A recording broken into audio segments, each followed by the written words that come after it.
할렐루야. 오늘 전할 말씀은 주님이 주남이 되어서는 안 된다, 이런 말씀을 전하고자 합니다. 이 얘기는 무엇이냐면 주님이 주남, 주가 주님이 남이 되어서는 안 된다는 말씀입니다. 그래서 우리 삶 속에서, 특별히 신앙생활 속에서 참으로 우리 주님은 나의 주인이라고 고백했지만 어느 순간 그 주님이 나의 주가 아니라 나와 관계없는 주남이 될 때가 있습니다. 예수님도 제자들을 3년 6개월 동안 훈련시켰지만 결국 사역 현장에서 그분이 하나님이요 그분이 많은 기적을 일으키셨습니다. 그러나 실제 그 사역을 쭉 보면은 예수님이 십자가 돌아갈 당시에는 그들이 주님을 버리고 주남이 되어버린 것입니다. 주는 그리스도의 살아계신 하나님이라고 고백한 베드로나 나중에 예수님이 돌아가시고 부활하셔서 나타났을 때 그 의심 많은 도마도 나의 주 나의 하나님이라고 고백합니다. 이것은 바로 주님과 우리의 관계가 주님이냐 주남이냐. 노래도 그런 얘기가 있죠. 님의 점 하나를 찍으면 남이 된다. 그러니까 주님의 점 하나를 찍으면 주남이 되는 것과 같습니다. 결국 우리는 주님과 우리의 관계가 얼마나 중요한 것인가. 예수님 십자가 돌아가신 그 관계도 따지고 보면 하나님과 우리의 인간 관계를 세우시기 위해서 그분이 십자가를 흘리셨습니다. 또 좌우의 우편강도와 좌편강도 달린 것처럼 우리 주님이 팔 벌리고 있는 그 사건들은 바로 인간과 인간의 관계를 하나님께서 해결하시기 위한 것입니다. 결국 십자가를 통해서 우리는 하나님과 우리 인간 관계를 회복시키시고 우리 인간과 인간 관계를 회복시키는 모든 것을 다 이루신 것이 십자가의 사건입니다. 여러분 잘 아시지만 요한복음 11장에 나오는 나사로의 사건, 나사로가 살아있을 때는 예수님이 그 집에, 배단이 있는 집에 찾아와도 멀리 구경꾼처럼 쳐다봤습니다. 또 예수님이 오시면 제자들과 왔을 때 마르다도 주님을 그저 열심히 음식 대접하고 섬기면 다 되는 줄 알았습니다. 그러나 마리아는 그 섬기는 것도 중요하지만 더욱 중요한 것은 그 주님의 하신 말씀대로 어찌한다 은혜를 받기를 원하고 주님 뜻대로 살려고 몸부림친 것을 우리는 알 수가 있습니다. 그래서 그들이 늘 주님 오신 것을 환영했지요. 그런데 그 오라버니 나사로가 병들었을 때를 보면 바로 예수님께 사람을 보내서 와서 우리 오라버니가 병들었나이다 고쳐달라고 애원을 합니다. 그런데 정작 주님은 나사로가 병들었을 때 오시지 않았습니다. 죽고 나흘이 돼서 썩어서 냄새가 날 때 우리 주님은 마리아의 집에 찾아오셨습니다. 마르다와 마리아 정말 그 상황 속에서 내 오라버니가 살아있을 때 오셨으면 얼마나 좋았을까. 이제 다 죽어서 무덤에 있는데 이제 오신들 무슨 소용이 있습니까? 그럴 때 예수님은 그들에게 이런 말씀을 합니다. 나는 부활이요 생명이니 나로 말미암지 않고는 아버지께로 올 자가 없느니라. 우리 주님은 바로 죽은 자도 살리신 하나님, 자신이 돌아가시고 사흘 만에 부활하신 그 자신을 이제 말씀하고 있지만 그 주님의 뜻을 깨닫지 못한 그들은 하염없이 주님을 원망하고 불평합니다. 눈물만 흘립니다. 우리 주님은 그 나사로를 통해서 이제 자신뿐만 아니라 하나님께 영광 돌린 사건이라고 말합니다. 죽은 나사로를 살릴 때 우리는 기가 막힌 하나님 말씀을 깨달아야 됩니다. 그 중에서 특별히 마리아보다 마르다를 우리 주님은 사용하십니다. 마리아는 항상 예수님의 말씀을 사모했지만 마르다는 열심히 헌신만 하면 다 되는 줄 알았어요. 그 마르다의 신앙을 잘 아시는 주님은 그를 불러놓고 불신자들을 세워놓고 그 돌 무덤에 그 무덤의 돌을 열어라 그럽니다. 죽은 나사로를 이제 그 무덤을 열어놓고 나사로야 나오너라 할 때 나사로가 그 흰 수건을 둘러맨 채 나왔더라. 우리는 여기서 바로 예수님이 사랑하는 자녀들 마르다와 마리아 그리고 나사로에게 나는 바로 하나님이여 너희들과 내 관계를 온전히 회복하기를 원하는 것입니다. 이것은 대표적인 것이죠. 그래서 마르다나 마리아 또 죽은 나사로가 살아나서 예수님을 이제는 정말 예전과 달리 주님을 잘 섬깁니다. 그것이 바로 요한복음 12장에 나와 있죠. 예전의 모습과 달리 살아계신 하나님을 본 것처럼 그런 신앙을 가지고 주님과 바른 관계를 가지고 마르다는 열심히 봉사합니다. 마리아는 또 말씀을 사모했고 그 옆에 누가 있습니까? 죽었다 살아난 나사로가 있습니다. 바로 한 가정을 우리 주님은 살리시고 그 사건을 통해서 자신이 앞으로 되어질 모습, 그분은 바로 우리의 구세주라는 것입니다.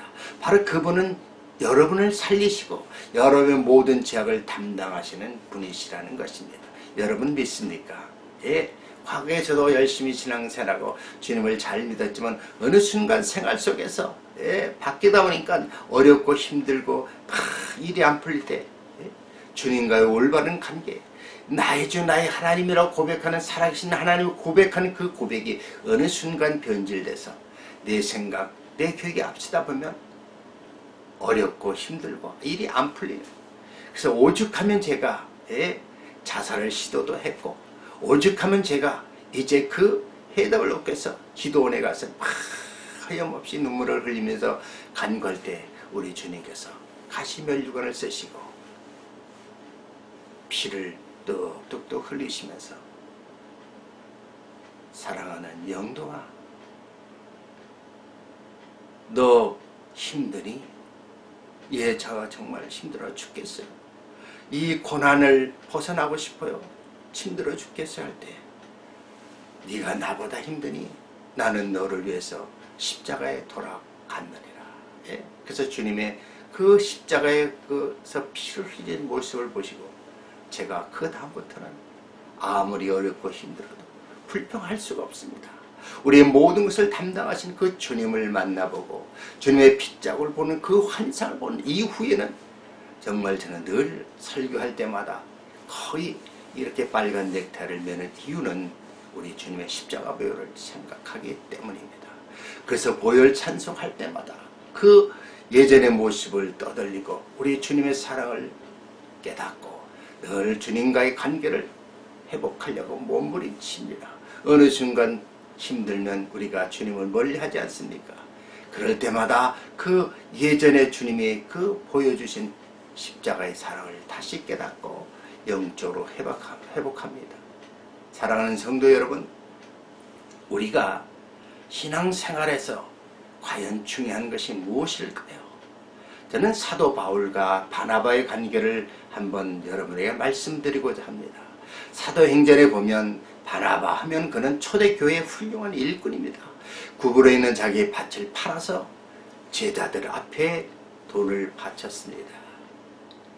그랬던 그가 나중에 보면 최초로 해외에다가 선교지를 안디옥에 세웠을 때 안디옥의 초대 담임 목사로 갔습니다. 바나바는 자기 자신을 너무나 잘 압니다. 하나님 은혜도 체험했고 사도행전적 초기 역사를 봤습니다. 그가 안디옥에 가서 교회를 세웠을 때 그가 느낀 것은 자신의 부족함을 깨달았지요. 그래서 그가 늘 주변에 갇힌 이방 출신에서 예전에 예수를 핍박했던 사도 바울을 생각한 것입니다.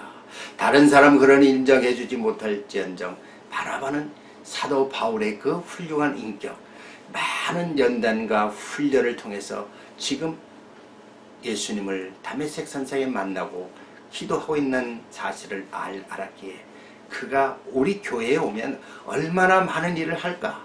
어느 누구보다도 영적인 안목이 있었습니다. 그래서 바나바는 사람을 시켜서 바울을 데리고 오죠. 그래서 안디옥 교회가 바울이 협력해서 참으로 2년 이상 말씀 교육을 하니까 그 교회가 월등하게 성장하면서 개개인 한 명 한 명이 영적으로 성장되면서 교회가 크게 성장되어지는 것을 봅니다. 먼 훗날 보면 그 안디옥 교회가 사도 바울과 바나바에 의해서 잘 세워졌길래 예루살렘에 많은 원조도 했고 도움을 주었습니다. 제가 말하고자 하는 것은 무엇입니까? 그런 바나바와 이 바울이 1차 선교 여행을 갈 때 누구를 데려갑니까? 마가 요한, 바로 바나바의 조카 생질인 마가 요한을 데리고 갑니다. 근데 선교를 이제 가는 도중에 우리는 성경을 펴서 보면 마가 요한이 중간에 힘들다 그러고 떠나가 버립니다. 그때 사도 바울은 아마 그 상황 속에서 굉장히 속이 상했을 겁니다. 그 1차 선교를 마치고 돌아와서 또 그 다음에 2차 선교할 때 바로 여기서 바나바와 바울의 의견이 엇갈리는 모습을 알 수가 있습니다. 바나바는 이제 마가 요한을 다시 데려가려고 하는데 바울이 거절합니다. 아니, 지난번에 그렇게 되돌아간 그가 무엇을 할 수 있겠다고 그를 데려가느냐? 아니다. 나는 다른 사람을 데려가겠다. 그래서 그 당시 예루살렘에 또 다른 좋은 일꾼 실로를 데려갑니다. 그래서 2차 선교 여행 때 바울과 바나바가 갈라지고 따로따로 동역자를 데리고 갑니다. 여기서 바로 사도 바울과 바나바의 관점이 무엇이 다를까요? 바울은 바로 그 선교 사역에 치중을 두는 겁니다. 어찌됐든 선교 사역을 잘하고자 하는 마음이 있지만 바나바는 선교 사역도 중요하지만 사역에 앞서서 그 인간의 한 됨됨이를 중요시 여깁니다. 마가 요한이 첫 번째 조금 잘못해서 되돌아가서도 이제 두 번째 가면 더 성숙해서 잘할 것이다. 그래서 마가 요한을 데려가기를 원하는 겁니다. 그래서 바나바는 인간 중심을 위해서 사역을 하길 원하고 바울은 그 선교 사역의 사역 자체를 중요시 여기는 모습을 알 수가 있습니다. 그 후에 보면 이제 바나바와 마가 요한 얘기는 없습니다. 그런데 나중에 보면 우리는 골로새서와 디모데후서와 베드로 전서 이렇게 쭉 성경을 보면 사도 바울이 그 자기가 거절했던 마가 요한을 데리고 와라. 그는 나의 동역자요, 나의 위로자요, 나의 아들이요, 나에게 필요한 자니 데려오라고 합니다. 이것은 무엇을 의미하고 있습니까? 사도 바울이 바로 인간관계가 사역보다 더 중요하다는 사실입니다. 교회가 일꾼을 키우는 것이 중요하지 교회의 프로그램, 교회의 사역만 내세워가지고는 결국 교회 성장에 큰 걸림돌이 된다는 것을 알 수가 있습니다. 여러분 혹시 아실지 모르지만 소니와 삼성, 지금 보면 예전에 소니가 삼성보다 10년이 앞섰습니다. 그런데 현재 보면 소니는 거의 그냥 밑바닥으로 내려가고 삼성은 전 세계 굴지의 그 1위의 자리를 지키고 있지 않습니까? 이것은 무엇을 의미하고 있습니까? 삼성은 바로 먼 훗날을 내다보고 일꾼을 키웠습니다. 소니는 그저 판매만 열심히 잘하면 된다고 생각해서 그 제품만 개발하는 거예요. 오늘날 거기에서 결과적으로 삼성이 소니를 앞섰습니다. 예전에 소니가 참 오래전 얘기죠. 30년 전 그들이 베타 머신과 VH 머신을 만들어냈을 때 베타라는 머신을 가지고 만들었을 때 얼마나 잘나고 퀄리티가 굉장히 질이 좋습니다. VHS는 좀 안 좋죠.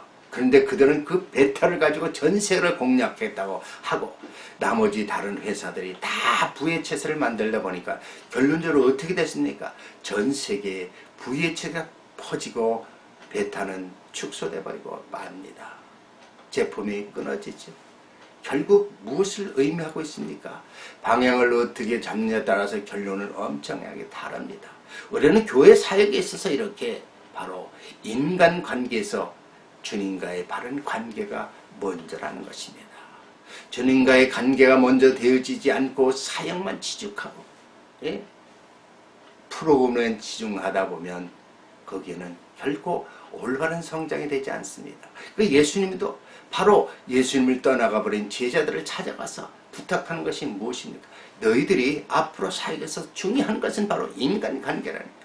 한 사람 한 사람 그 영혼이 중요하다는 겁니다. 그래서 그 한 영혼마다 너희들이 어린 양을 먹이고 돌보고 양을 또 먹이라고 하고 있습니다.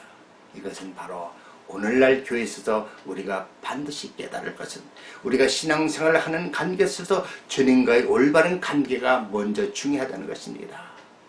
요즘에 교회에 가보면요, 주님과 관계없이 찬양대다, 교사다, 여러 가지 헌신을 많이 합니다. 열심히 헌신하면 천국 가리라고 생각하고 열심히 헌신하면 모든 것이 다 잘 되리라고 생각하고 있습니다.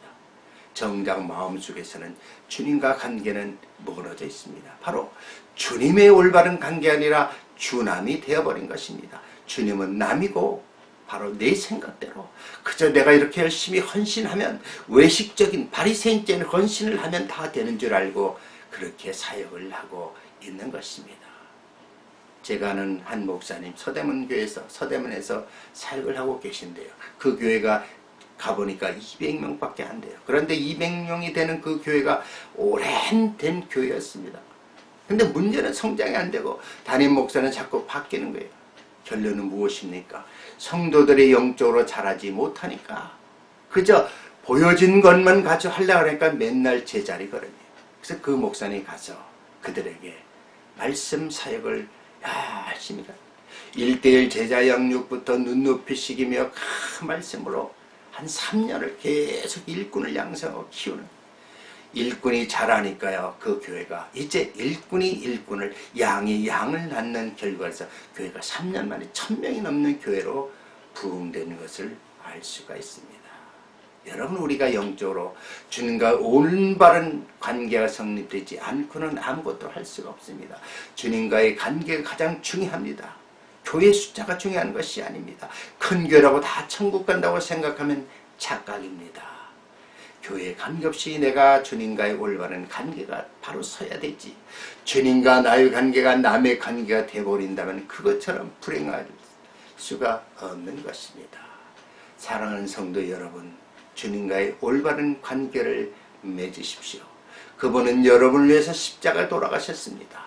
여러분을 위해서 지금도 처소를 예비하고 계십니다. 우리 주님이 오실 때 만약 여러분의 주님과의 관계가 바로 성립되지 않았다면 여러분은 이 땅에서 머물고 올라갈 수가 없습니다. 결국 주님과 남과의 관계입니다. 주남이 되어버립니다. 주님이 되어야 되죠. 예. 나의 주 나의 하나님, 예. 나의 모든 것을 담당하신 주님과의 관계가 올바로 돼야 되지 않습니까? 여러분 지금 하시고자 하는 사역, 여러분 선교 사역지에서 주님과 올바른 관계에 있어서 사역을 합니까? 제가 기도원 사역할 때 어떤 장로님이 올라오셔서 나이가 많은데도 불구하고 선교지를 몇 번 왔다 갔다 하니 자기 마음이 웅크하다는 거예요. 그 선교지에 가서 자기 남은 생애를 보내야 되겠는데 이것이 과연 지금 막 정리하고 떠나고 싶다는 거예요. 무조건 가면 됩니까? 가면 선교 사역이 잘 될까요? 제가 그랬습니다. 선교 사역을 가는 것이 만약에 주님의 뜻이라면 기도하시고 응답 받으십시오. 그게 먼저 주님과 올바른 관계를 성립하시고 그 다음에는 거기에 꼭 주님의 뜻이라면 준비를 하십시오. 선교지에 가서 여러분 주님 맡겨준 양들을 양육하고 그들에게 올바른 복음을 전하려면 자신이 먼저 준비되어지지 않고는 할 수가 없습니다. 그래서 말씀도 공부하고 또 기도도 준비하시고 하나님의 응답도 받으시고 올바른 관계를 가지고 가십시오. 그것이 결국 늦은 것이 아니라 이른 것이라고 말씀하고 있습니다. 오늘날 한국교회가 이렇게 부흥되는 것은 물론 교회 성장의 여러 가지 원리도 있었지만 저는 분명 말씀드리고 싶은 것은 예전에 초기에 한국교회 기독교사의 초기에 많은 훌륭한 선교사분들이 와서 말씀으로 잘 양육되어졌기 때문에 그 신앙의 뿌리로 의해서 지금 우리나라 교회가 폭발적으로 성장하는 겁니다. 그런데 너무 성장하다 보니까 본질은 희석되어지고 눈에 보이는 것만 가지고 오늘날 신앙생활 하지 않습니까? 사랑하는 성도 여러분, 주님이 아니라 주남이 되어서는 안 되잖아요. 주님이 나와 올바른 관계, 주님이 돼야 됩니다. 주님이 여러분의 주님이고 나의 구주고 나의 구세주고 나의 재림주고 나의 심판주고 나의 모든 주인이 주님이라는 것을 고백하실 수 있어야 됩니다. 그래서 바로 그 주님 때문에 나는 언제든지 예수님이 오시면 천국 갈 수 있다는 산소망이 생기는 것입니다. 여러분 어렵고 힘듭니까? 주님을 의지하십시오. 주님은 지금도 여러분의 마음 문을 열기를 원합니다. 요한계시록 3장 20절 내가 문을 두드리노니 너희가 문을 열면 마음 문을 열면 내가 들어가서 나는 너로 더불어 먹고 너는 나로 더불어 먹으리라. 예. 우리 주님은 지금도 우리 마음 안에 그분이 들어오시길 원하며 우리의 주인 되시길 원하며 우리 안에 성령으로 인침을 받아 하나님 자녀로서 같이 동행하시기를 원하십니다. 주님이 주남이 되어서는 안 됩니다. 주님이 꼭 여러분의 주인이 되시고 여러분의 신랑이 되시고 여러분의 하나님이 되시기를 주의 이름으로 축원합니다. 기도하겠습니다. 할렐루야. 하나님 감사합니다. 우리가 신앙생활 하면서 주님이 주남이 되어서는 안 되지 않습니까? 이렇게 저렇게 열심히 봉사하고 헌신하지만 그것이 혹시 외식적인 신앙은 아닌지요? 내 안에 주님이 계셔서 주님이 원하신 대로 헌신하며 봉사하며 또 내가 열심히 주의 뜻대로 행할 때 말씀으로 어린 양들을 먹이고 또 양을 돌보고 양을 먹일 수 있는 주의 종들과 주의 백성들이 되기를 원합니다. 마지막 시대에 한 영혼이 천하보다 귀하다고 하였사오니 주님과 나와의 올바른 관계가 이루어지기를 원합니다. 그런 상황 속에서 오늘도 주 안에서 승리하시고 주께 영광 돌리시기를 주의 이름으로 축원합니다. 아멘. 예, 할렐루야. 오늘도 주 안에서 승리하셨으면 감사드립니다.